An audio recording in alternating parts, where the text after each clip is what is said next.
నమస్తే, welcome to Yadav vision. నేను మీ నక్క మహేష్ యాదవ్. ఈరోజు యాదవులకు ఉన్నటువంటి ఆశ్రిత కులాల గురించి తెలిపే ప్రయత్నం చేస్తాను. ఈ సమాచారం ఎక్కువ మందికి రీచ్ కావాలంటే మా యొక్క ఛానల్ని లైక్ చేయండి, షేర్ చేయండి, సబ్స్క్రైబ్ చేయండి. యాదవులకు భారతదేశంలో ఒక ప్రధానమైన చరిత్ర ఉన్నదని మనం వింటూ ఉంటాం.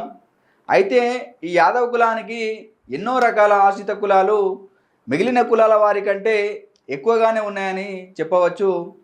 దీనికి ప్రధాన కారణం వీరు ఆశ్రితులను పోషించే గొప్ప లక్షణం కలిగి ఉండటం అని మనకు తెలుస్తూ ఉన్నది. ఆశ్రిత కులాలను పోషించే దాతృగుణం కనుమరుగైన ఈ రోజుల్లో కూడా యాదవులు తమ ఆశ్రితులను ఆడబిడ్డలుగా చూసుకొని ఆదరించడం గొప్ప విషయంగా చెప్పవచ్చు. యాదవులను నమ్ముకొని అనేక రకాల ఆశ్రిత కులాలు జీవనం సాగిస్తున్నాయి ప్రస్తుతం భారతదేశంలో. అందులో ప్రధానంగా తెలుగు రాష్ట్రాల్లో చూసుకుంటే మందయచుల వారి విషయానికి వస్తే యాదవుల ఆశ్రిత కులాల్లో మందయచుల వారు ప్రధానమైన వారని చెప్పవచ్చు. వీరు గొల్ల కులం ఆశ్రిత కుల గాయకులు. మంద అనగా గొర్రెల మేకల సమూహం, హెచ్ అనగా పెరుగుదల అని అర్థం తెలిపే విధంగా మందయచుల వారు అని.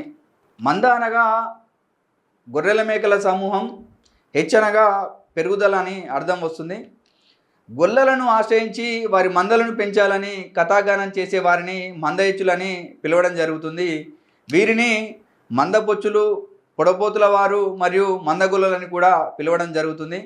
మందయచులు గొల్లలను మాత్రమే ఆశ్రయించి బతుకుతారు. వీరు గ్రామాలకు వెళ్ళి గొల్లల ఇళ్లలో కాటమరాజు కథలను చెప్పి వారు ఇచ్చే ధనం, ధాన్యం మరియు జీవాలను త్యాగం రూపంలో స్వీకరించి జీవించడం జరుగుతుంది. అంతేకాక చనిపోయిన గొల్లవారిళ్లలో బొమ్మల ప్రదర్శనతో కూడిన కాటమరాజు కథలను చెప్పడం, జీవాలు ఉన్న గొర్రెల మేకల మందల వద్ద కాటమరాజు కథాగానంతో పాటు గావు పట్టడం, బలి చల్లడం వంటి ఆచారాలు, కార్యక్రమాలు నిర్వహించి వారిచ్చే కట్నకానుకలు స్వీకరించి గొల్లకుల వృత్తిని, గోత్రాలను పొగుడుతూ దీవెనలు ఇస్తారు. మందయచులను కూడా యాదవులు కులగురువులుగా గౌరవిస్తూ నేటికి పోషించుచున్నారు. ఇంకో ఆశ్రిత కులం విషయానికి వస్తే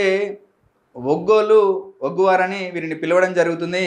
పూర్వం గొల్లగురుమలు వాయిద్యం, డమరుకం లేదా ఒగ్గును ఉపయోగించి మల్లన్న మరియు బీరప్ప కథలను చెప్పేవారు. ఒగ్గును ఉపయోగించి చెప్పే కథలను ఒగ్గు కథలు అని, ఒగ్గు కథలను చెప్పే వాళ్ళను ఒగ్గోళ్ళని పిలవడం జరుగుతుంది. వీరు గొల్లకుర్మ కులాల నుండి ఉద్భవించిన వారే. వీరు ఒగ్గు కథలు చెప్పడం అనే ప్రవృత్తిని వృత్తిగా స్వీకరించి గొల్లలను ఆశ్రయించి జీవించడం వలన ప్రత్యేక కులంగా పరిగణించబడుతున్నారు. వీరు సంచార జీవులు కారు. వీరు స్థిర నివాసులుగా ఉంటూ గొల్లగురుమల కుల ఉత్పత్తి గాథలను, ఆర్యాద దైవాల గాథలను, ఆచార వ్యవహారాలను ఒగ్గు కథ రూపంలో గానం చేస్తూ బ్రతుకుతూ ఉన్నారు. వీరు గొల్లగురుమల పవిత్ర క్షేత్రాలలో, జాతరలలో, పండుగలలో, కొలుపులలో, పెళ్లిళ్లలో, ఆచార వ్యవహారాల్లో పూజారులుగా వ్యవహరిస్తున్నారు. ఒగ్గోళ్ళు గొల్లగురుమలతో పాటు మిగిలిన కులాల వారి ఇళ్లలో జరుపుకునే పండుగలలో, కొలుపులలో పూజారులుగా వ్యవహరిస్తూ నిష్ఠతో ఉంటూ పవిత్రమైన జీవితం కొనసాగిస్తున్నారు. గొల్లగురుమలు ఒగ్గులను తమ కుల గురువులుగా భావిస్తూ గౌరవిస్తూ నేటికి పోషిస్తున్నారు. ఇంకో ఆశ్రిత కులం విషయానికి వస్తే గొల్ల శుద్ధులు. గొల్లలను ఆచరించి బతికే వారిలో గొల్ల శుద్ధులు ఒకరు. వీరు గొల్లలను మాత్రమే ఆర్చించి బతుకుతూ ఉన్నారు. గొల్ల కులంకు చెందిన ఎర్రగొల్ల, పూజగొల్ల శాఖల నుండి ఆవిర్భవించిన వారే గొల్ల శుద్ధులు అని చెప్పవచ్చు.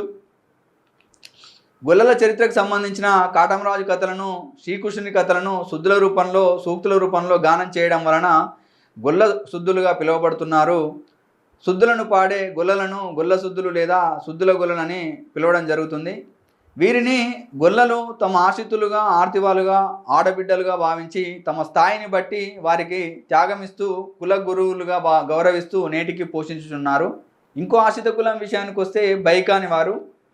గొల్లలను ఆశ్రయించి బ్రతికే భిక్షక గాయకులలో బైకాని వారు ఒకరు. వీరు కాటమరాజు కథలను రాగయుక్తంగా గానం చేయడం వలన ప్రత్యేక కులంగా పరిగణించబడినారు. వీరు తమకు మీరాశి హక్కులు ఉన్న గ్రామాలకు వెళ్ళి గొల్లలకు కాటమరాజు, కృష్ణ భాగవతం మొదలగునవి కథలు చెప్పి వారి నుండి ధనం లేదా ధాన్యం మరియు జీవాలను త్యాగాలుగా స్వీకరించి జీవించడం జరుగుతుంది. అంతేకాక గొల్లల ఇంటి వద్ద కానీ గంగమ్మ ఆలయం వద్ద కానీ జరుపుకునే గంగమ్మ పండుగ, చౌడమ్మ తల్లి కొలుపులో, లింగమంతుల స్వామి జాతరలో ఆచారపరమైన పండుగలలో పూజారులుగా వ్యవహరిస్తున్నారు. వీరు గ్రామాలలోని గొల్ల ఇండ్లలో మాత్రమే యాచన చేస్తారు. మిగిలిన కులాల వారి ఇండ్లలో యాచించడం చేయరు. అందువలన గొల్లలు వీరిని కుల గురువులుగా గౌరవించి నేటికి పోషిస్తున్నారు. ఇంకో ఆశ్రిత కులం విషయానికి వస్తే తెరచీరల వారు గొల్ల కులం వారిని ఆశ్రయించి కథలు చెప్పే భిక్షక గాయకులలో తెరచీరల వారు ఒకరు. వీరు కాటమరాజు కథలను గానం చేసేవారు. వీరు కథలను చెప్పేటప్పుడు తెరను ఉపయోగించేవారు. దీనినే తెరచీర అని కూడా అంటారు. ఈ తెరచీరను ఉపయోగించి కథలను చెప్పేవారని తెరచీరల వారని పిలవడం జరుగుతుంది. వీరిని తెల్లకొక భక్తులు, తెరచీర భక్తులని కూడా పిలవడం జరుగుతుంది. వీరు నిరాశ హక్కు గల గ్రామాలలోని గొల్లలకు తెరచీర సాయంతో కాటమరాజు కథలను చెప్పి వారిచ్చే త్యాగాలను స్వీకరించడం జరుగుతుంది. వీరు నిరక్షరాసులు అయినప్పటికీ కాటమరాజు కథలను పొల్లు పోకుండా ధారాళంగా చెప్పగల సమర్థత వీళ్ళ దగ్గర ఉన్నది. గొల్లలు వీరిని యాచకులుగా చూడరు, కుల గురువులుగా గౌరవిస్తూ నేటికి పోషించుచున్నారు. ఇంకో యాచక కులం కొమ్ముల వారు, కొమ్ము మాదిగలని వీరిని పిలుస్తారు. గొల్లలను యాచించి బ్రతికే వారిలో కొమ్ముల వారు కూడా ఒకరు. వీరు మాదిగ కులస్తులు. వీరు తాము జామవంతుని వారసులమని చెబుతారు. వీరు గొల్లల ఆశీస్సులు, గొల్లలు జరుపుకునే గంగమ్మ జాతర పండుగ కొలుపుల సమయంలో కొమ్ముల వారు కాటమరాజు కథలను చెప్పేటప్పుడు కొమ్ము అనే ఊదే వాయిద్యాన్ని ఉపయోగిస్తారు. అందువలన వీరిని కొమ్ములవారని పిలుస్తున్నారు. వీరు గొల్లకుల వీరులను, గోత్రాలను పొగుడుతూ కాటమరాజు కథలను గానం చేసే వారి నుండి ధనం, ధాన్యం మరియు గొర్రెపిల్ల, మేకపిల్ల లాంటి జీవాలను త్యాగముగా స్వీకరించి జీవించుచున్నారు. అంతేగాక గొల్లలు తమ కులదేవత గంగమ్మ పేరిట జరుపుకునే జాతరలో, పండుగలలో, కొలుపులలో కొమ్ములవారు ప్రధాన పాత్ర పోషించుతున్నారు. కొమ్ములవారు మాదిగ కులంకు చెందిన వారైనప్పటికీ గొల్లలు మిగిలిన కులాల వలె అంటరాని వారిగా చూడరు. తమ కుల ఆశ్రిత గాయకులుగా, పూజారులుగా ఆదరిస్తూ గౌరవిస్తూ నేటికి కొమ్ములవారిని యాదవులు, గొల్లలు గౌరవించడం జరుగుతుంది. చివరగా ఇంకో ఆశ్రిత కులం గంగెద్దోలు, గంగిరెద్దుల వారు. గంగిరెద్దుల వారి విషయానికి వస్తే జానపద భిక్షక గాయకుల్లో వీరు ఒకరు. వీరు గంగిరెద్దుతో అనేక విన్యాసాలు ప్రదర్శిస్తూ అన్ని కులాల వారిని అడుక్కొని జీవనం కొనసాగిస్తున్నారు.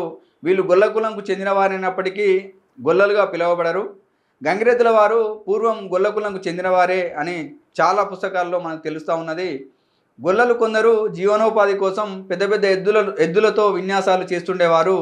ఈ పెద్ద ఎద్దును గ్రామీణ ప్రాంతంలో పవిత్రంగా భావించి పూజించి గొల్లలకు కట్న కానుకలు ఇచ్చేవారు.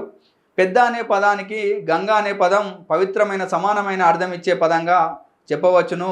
కాలక్రమేణా పెద్ద ఎద్దు గంగ ఎద్దుగా పిలువబడి పెద్ద ఎద్దుల ద్వారా విన్యాసాలు చేస్తూ యాచన చేసే వారందరూ గంగిరెద్దుల వారని పిలువబడడం జరుగుతుంది. గంగిరెద్దుల వారనే పదం లేదా కులం వృత్తిని బట్టి ఆవిర్భవించిందని చెప్పవచ్చును. వీరు భిక్షాటకులు, సంచార జీవులు. గంగిరెద్దుల వారు గ్రామానికి వెళ్ళి ఆ గ్రామంలోని గొల్ల కుర్మలతో పాటు మిగిలిన కులాల వారికి తమ గంగిరెద్దులాటను ప్రదర్శించి వారిచ్చే త్యాగమును స్వీకరిస్తూ జీవనం కొనసాగిస్తూ ఉన్నారు. సో మరిన్ని కొత్త విషయాలను మీ ముందుకు తీసుకొచ్చే ప్రయత్నం చేస్తాం. కాబట్టి మా యాదవ్ విజన్ ఛానల్ని లైక్ చేయండి, షేర్ చేయండి, సబ్స్క్రైబ్ చేయండి. ధన్యవాదాలు.